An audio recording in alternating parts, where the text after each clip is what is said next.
Listos para ti, Ana.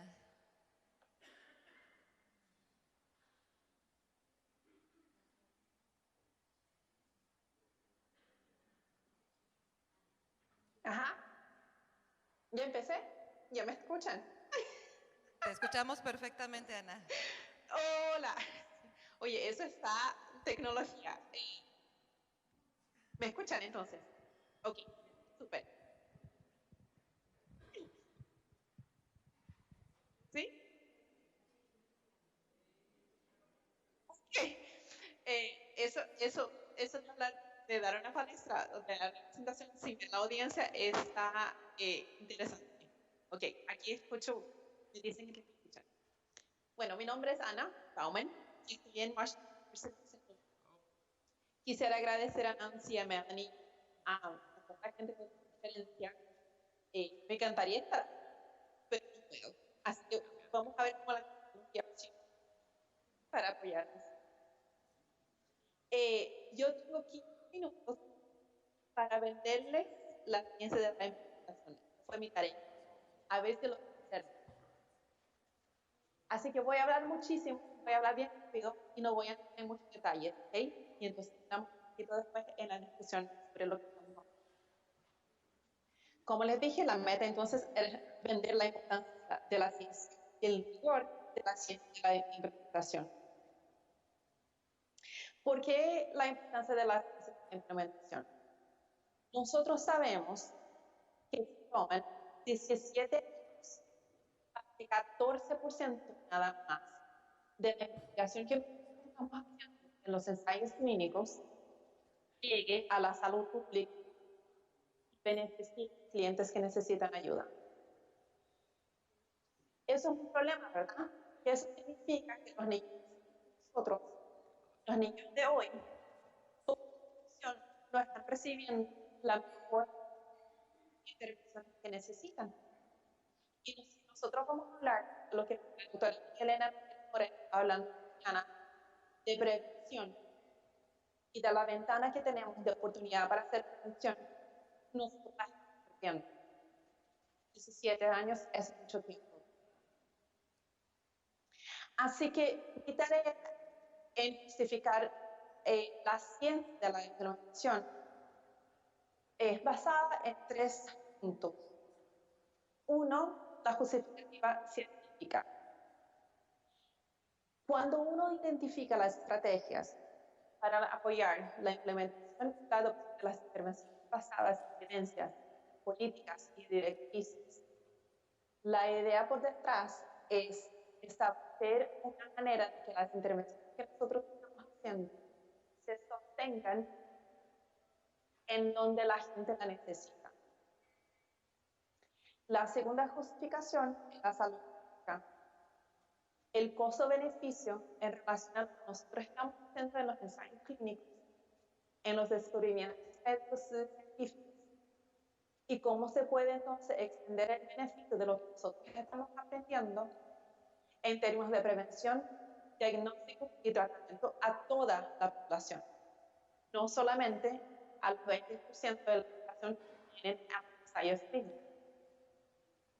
Y finalmente, la parte ética.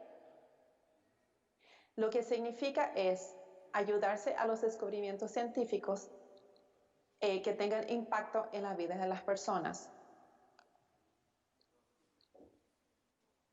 Entonces, ¿qué es un estudio de la ciencia de la implementación? Cuando nosotros estamos hablando de la ciencia de la implementación, es interesante hablar de la distinción entre los estudios que son de eficacia comparado con los estudios de la ciencia de la implementación. Entonces, por ejemplo, una pregunta de los estudios que estamos haciendo es si una intervención X mejora o tiene resultado en los clientes, ¿verdad? Entonces, por ejemplo, las intervenciones de los padres, si una intervención mejora la relación de los padres con los niños y por lo tanto entonces los síntomas de los niños. Me dicen que se corta mucho, así que voy a hablar bien despacio para ver si mejora.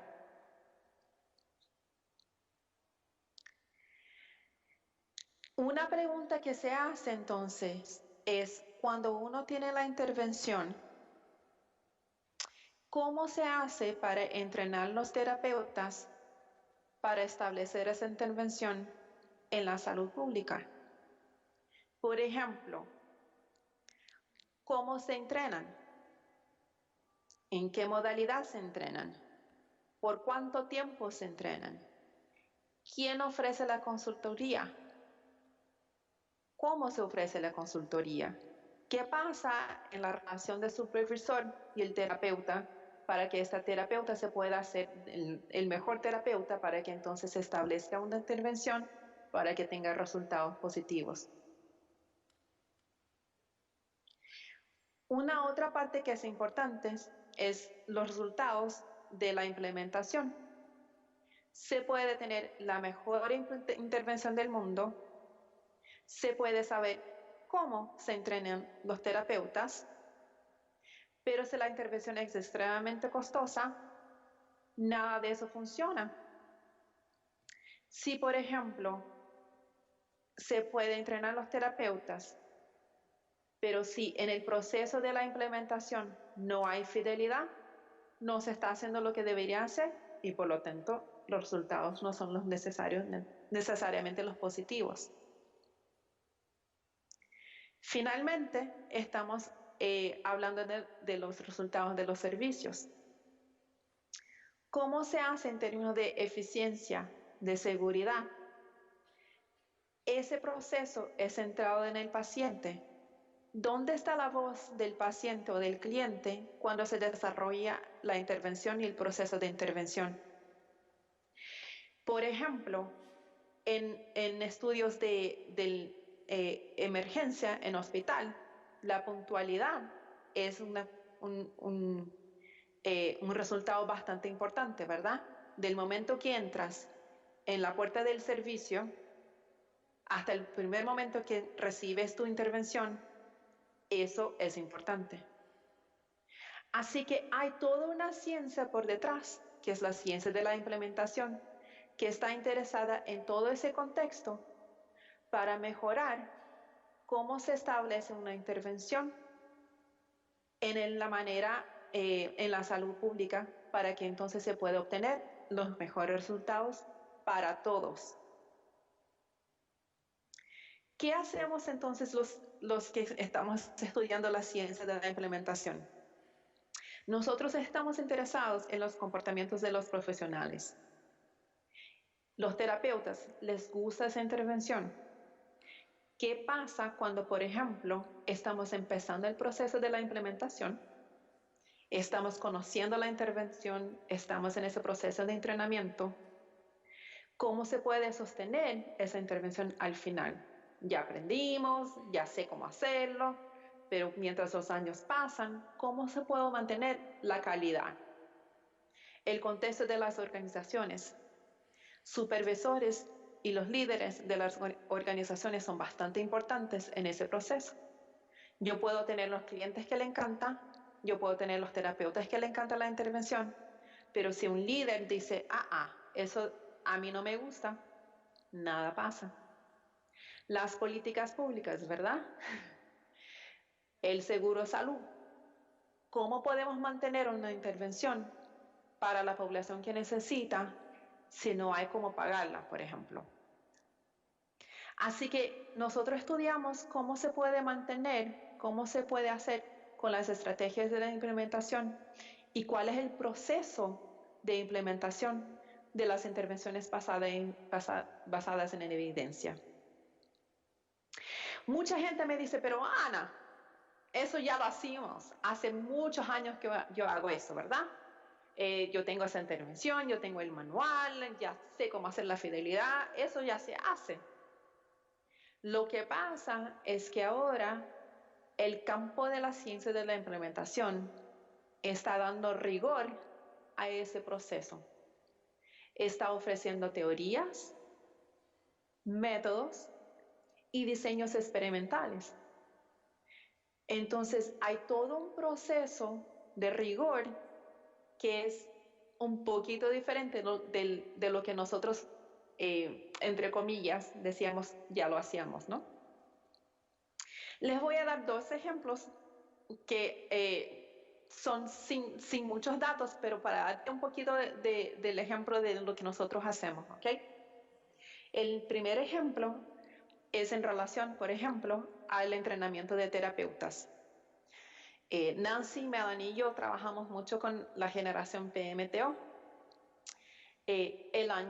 La conferencia pasada nosotros hablamos un poco de un estudio piloto que nosotros hicimos sobre manipular el entrenamiento de los terapeutas online versus en vivo.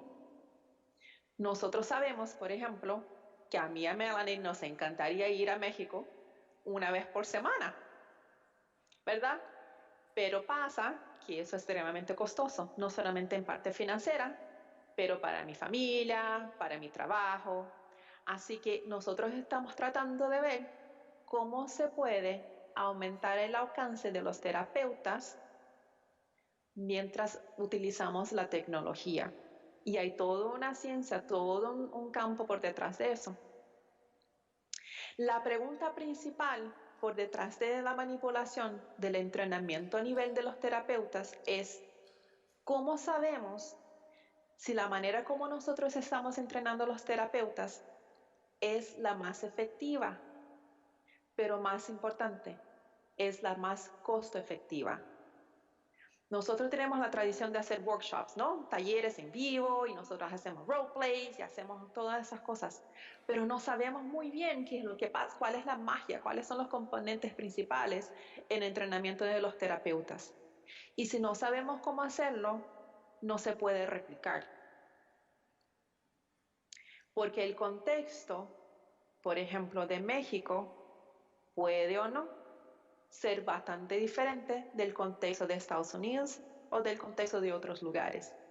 Entonces, ese proceso es un proceso que hay que tomar mucho cuidado y estudiar para que entonces esa intervención que nosotros estamos implementando tenga el efecto positivo, ¿no?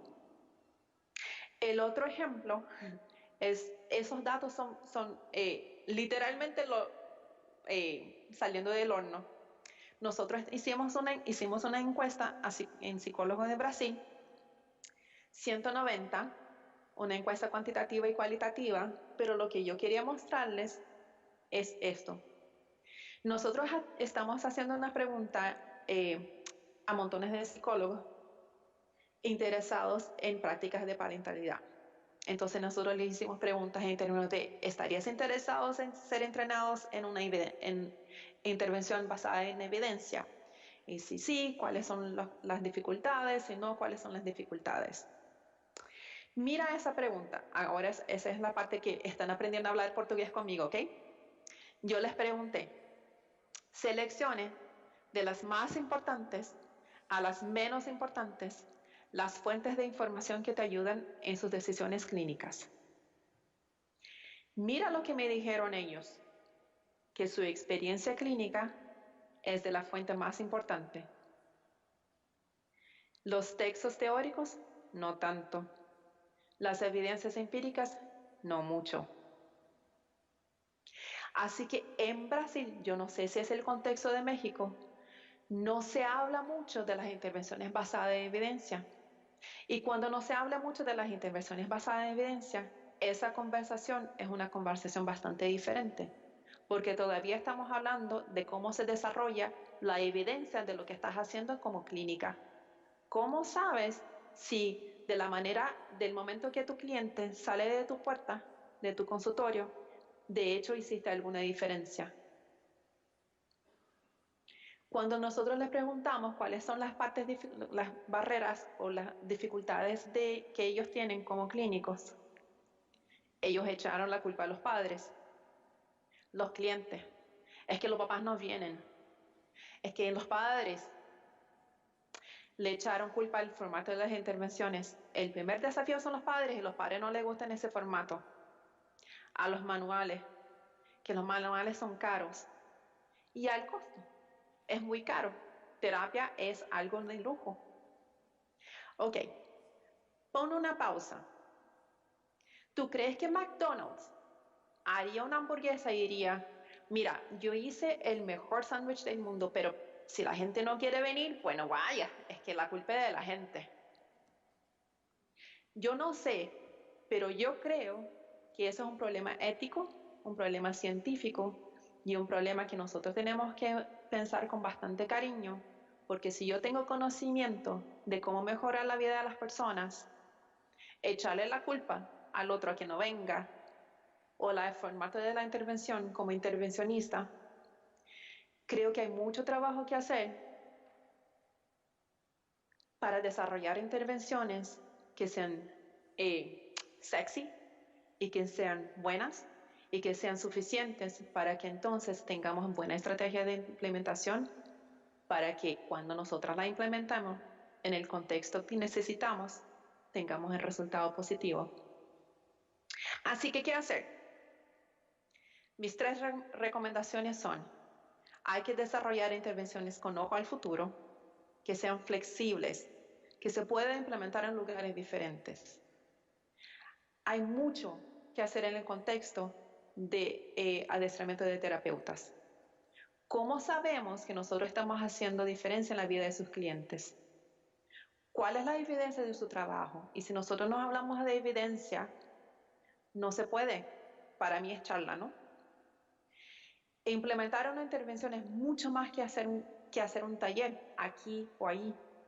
Hay que hablar del contexto, hay que hablar de las políticas, hay que hablar del seguro de salud, porque todo eso afecta la relación de un terapeuta con su cliente y por lo tanto la eficacia de la intervención en relación al síntoma de su cliente. Así que no sé si vendí,